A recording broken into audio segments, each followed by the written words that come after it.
എടാ ഹരി, നിന്റെ ബർത്ത്ഡേ അല്ലേ ഈ മാസം? അല്ലല്ലോ. എഫ് ബി പറയണ്ടല്ലോ. അതൊക്കെയാണ് എഫ് ബി പറ്റിച്ചല്ലേ. എനിക്ക് തെറ്റാറില്ല. എന്തായാലും നിന്റെ ബർത്ത്ഡേ എപ്പോഴാ?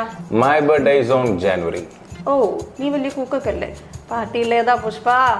പാർട്ടിയൊക്കെ ഉണ്ട്. This time I M going to cook everything by my own. അപ്പൊ പിന്നെ എന്തായാലും മിസ് ചെയ്യാൻ പറ്റില്ലല്ലോ. എന്നെ വിളിച്ചിട്ട് നിന്നെ കൊന്നു കളയാം. പക്ഷേ ഇപ്രാവശ്യം ഒരു ഐറ്റം ഉണ്ട്, അതെന്റെ അമ്മ മാത്രം കുക്ക് ചെയ്യുന്ന ഒരു ഐറ്റമാണ് salads. My mom will cook salads. Wow, എന്നാ പിന്നെ അത് മിസ് ചെയ്യാൻ പോണില്ല.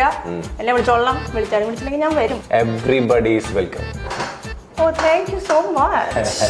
ഇപ്പം നിങ്ങൾ കണ്ട ആ വീഡിയോയിൽ എന്തെങ്കിലും എറർ ഉള്ളതായിട്ട് നിങ്ങൾക്ക് തോന്നുന്നു? തോന്നിയാലും ഇല്ലെങ്കിൽ അതിൽ 3 എറേഴ്സ് ഉണ്ട്. ഞാൻ പിന്നെ അവിടെ കറക്റ്റ് ചെയ്യാതിരുന്നത് ഒരാൾ സംസാരിച്ചുകൊണ്ടിരിക്കുമ്പോൾ ആ ഒരു ഫ്ലോ കളയണ്ടല്ലോ എന്ന് വിചാരിച്ചിട്ടാണ്. പക്ഷേ ആ 3 എറേഴ്സ് എന്തൊക്കെയാണെന്ന് ഞാൻ പറഞ്ഞുതരാം.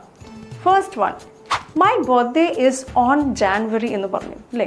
ഓൺ ജാനുവരി എന്ന് പറയില്ല കേട്ടോ, ബിക്കോസ് മന്ത് വരുമ്പോൾ എപ്പോഴും ഇൻ എന്നാണ് പറയുന്നത്.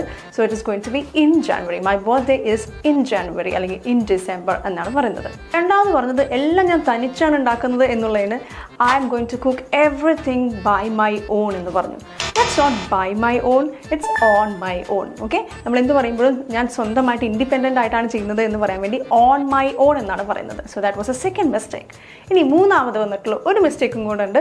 ഞാൻ സാലഡ് കുക്ക് ചെയ്യും, അല്ലെങ്കിൽ എൻ്റെ അമ്മയാണ് സാലഡ് കുക്ക് ചെയ്യാൻ പോണേ പറഞ്ഞു അല്ലേ? ഞാൻ ബാക്കിയെല്ലാം ഞാൻ കുക്ക് ചെയ്യും, പക്ഷേ സാലഡ് അമ്മയുടെ സ്പെഷ്യാലിറ്റിയാണ്, അത് കുക്ക് ചെയ്യാൻ പോകുന്നത് അമ്മയാണെന്ന് പറഞ്ഞു. പക്ഷേ സാലഡിന് കുക്കിങ്ങിൻ്റെ ആവശ്യമുണ്ടോ? ഇല്ല. Salad is made and not cooked. നമ്മൾ ഈ ഗ്യാസിൻ്റെ മുകളിൽ വെച്ച് കുക്ക് ചെയ്യുമ്പോഴാണ് അതിന് ആ ഒരു വാക്ക് യൂസ് ചെയ്യാൻ പാടുള്ളൂ.